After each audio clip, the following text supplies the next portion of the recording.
NDC imeitwa huko ni illegal NDC. Asante sana Bi Speaker. Mi leo hii nina furaha mpwekwe kuona wamama wetu waking'aa, wanametameta kama nyota.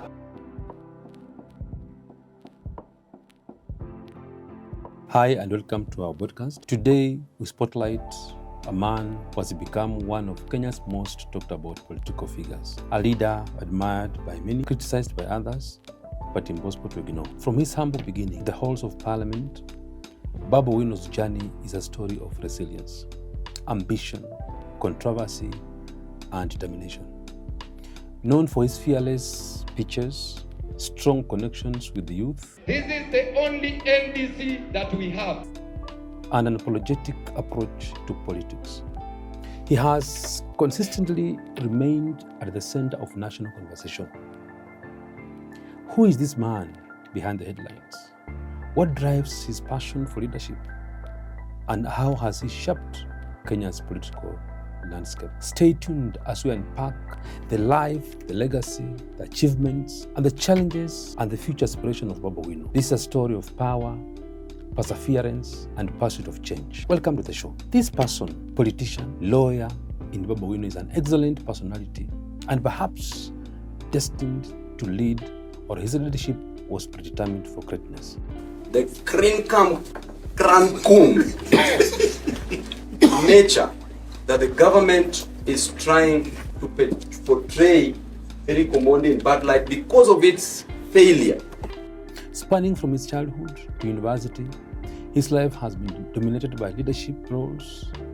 He's indeed a leader and a servant by excellency. Babu Owino won his parliamentary position on a page of acceptance by all and sundry. He is being ranked as the best performing member of parliament for sighting. Babu is currently gearing towards becoming the governor of Nairobi County come 2027 elections.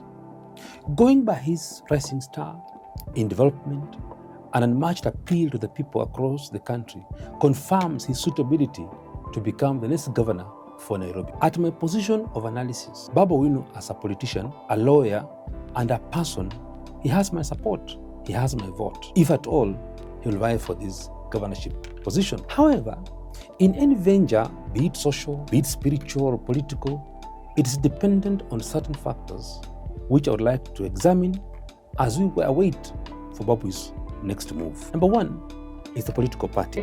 This is the only NDC that we have. Baba alipofariki, tuliambiwa twende Mombasa Road. Asubuhi saa 12, tukarauka, tukaenda Agile Hotel, na tuliambiwa twende huko tupokee mwili wa Raila Amolo Odinga. In our political environment, currently in the country, a political party is a very crucial entity and can even eclipse the character and charisma of any politician. There's an African proverb that says, when a rich man dies, he is buried with his wealth. To a larger extent, in my view, this is true because KANU of President Kenyatta and President Moi has eventually gone with them. Looking at DAP and Ford Kenya, despite the efforts of keeping them afloat, their existence is opaque. They seem to be slowly following their founders, President Kibaki of DP and Oginga, Masinde Murilo, and Omala Kijana of Ford Kenya respectively. Fellow Kenyans, that is the mostly likely reason why Uhuru Kenyatta ditched KANU to ascend to power with another political vehicle. Likewise, that's why President Ruto, in his wisdom, teach the same KANU which founded him to ascend to presidency. It's with no doubt that ODM founded Babu Owino. But now the Doyen hero of ODM died, may he rest in peace. And seemingly ODM is shrinking towards his grave.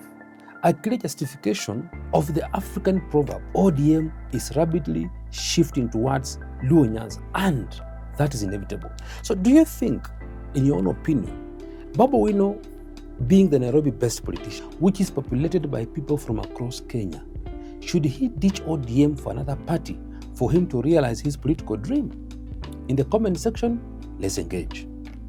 Another issue that Babu should consider is the coalition building. After our legal framework dictating that Kenya must have a majority president, the essence of coalition building is at the core of the country's politics. We all know that Babu Owino's ODM is in bed with the ruling government, which might end up being a coalition partners come the 2027 elections. On the contrary, Babu Owino is not supporting the government of the day. In this confusion, if Babu Owino cannot find himself inside the coalition that resonates well with the Nairobi people, he might be rejected on such grounds, yet time is running so fast. Another factor is the tribe. Both in church, parliament, and main forums, speakers always speak of us having one Kenya. We have even established several commissions to preach peace, and the message has been, let us have a united Kenya. They have achieved that in one way or another, but they have failed to dismantle the tribe voting tendencies. People vote along tribal lines. My brother Babu Owino's divine position is a Luo, and Nairobi is a cosmopolitan area, with lead tribes being the Kikuyus, the Kambas, the Luyas, the Luos, the Kisis, and others. So by extension, Jubilee will have the Kisi because of Matiang'i, the Kikuyu DCP because of Kashagwa, and Wiper because of Kalonzo. DAP Kenya will have a few because of the Luyas, and ODM will go the Luo side. UDA, on the other hand, will have the majority Kalenjins. So for a fact, if DCP, Jubilee, Wiper, and DAP Kenya will be in the same coalition without ODM, then the bargaining power for Babu Owino to be endorsed as the main candidate for gubernatorial position for Nairobi will be narrowed. So what do I mean by saying this? His chances will be slim, because if Kisis, Kikuyus, and Kambas and Luyas come together, then they can easily negotiate for positions within Nairobi County using their numbers. So another issue is the opposition flag bearer. This is a very crucial factor for Babu Owino. If by sheer chance a Kikuyu is not chosen as the opposition flag bearer, then given that tyranny of numbers in Nairobi, they will demand that the governor position be left to their preferred candidate, given that they have never held that position ever since. And given that Babu Owino's ODM is in bed with the ruling party, Babu Owino is in a wrong coalition, and that may be a negative factor for his gubernatorial bid, because his party is in bed with the government and the opposition are fighting the government. So in any democratic society where numbers play a major role, the winner always takes it all. So do you think Babu Owino should play his cards well?